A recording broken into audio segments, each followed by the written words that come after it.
How do we describe curriculum in our children's programs? Join me in listening to what some teachers have to say about their curriculum and learning environments. Every morning when we come into the class, we try to set up with really natural materials. So items and materials that the children will find out in nature, they'll find out in their environment, they find at home. So we try to use like natural rocks and sticks and leaves and sand and dirt, things that are just really natural to their environment. We have like a ceramics theme going on right now, so the children are working with clay in the art area. So in the rest of the class, they'll find like ceramic objects. So they go hand in hand, so they can see that what they're creating in the art area, like this is like an end result. This is what ends up coming out when you're working with clay. This is what happens.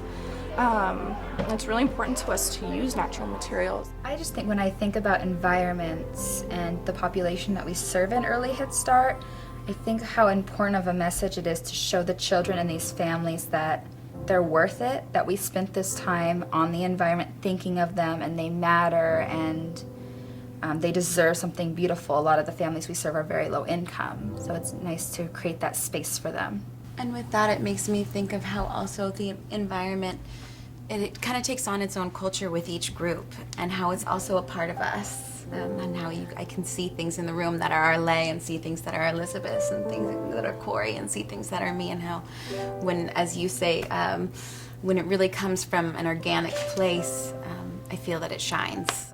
We talk meeting after meeting about how do we make this place where they feel we've been waiting for you. We want you here. This is the place for you. Absolutely. So we'll do signs on the doors and we know we're getting a family. Welcome to so-and-so's families. That we provide couches, doll size.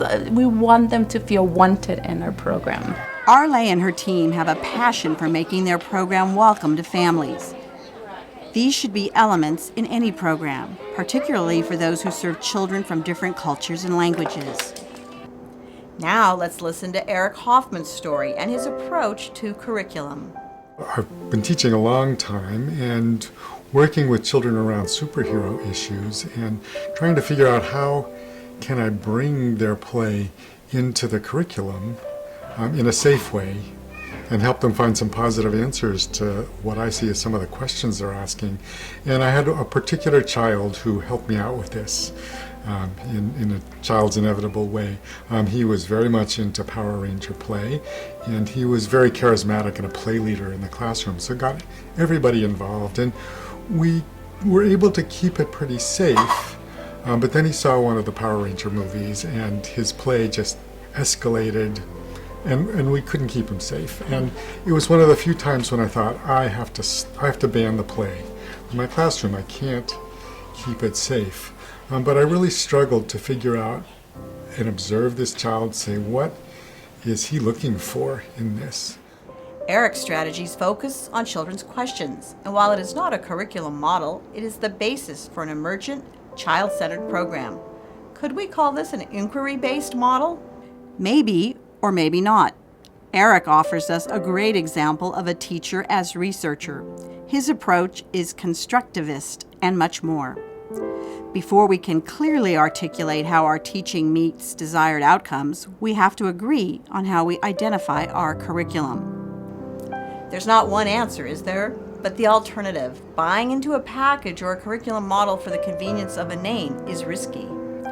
How do you describe your curriculum?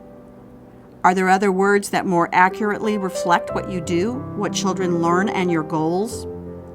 Let's put those on our list and start sharing our ideas on this topic.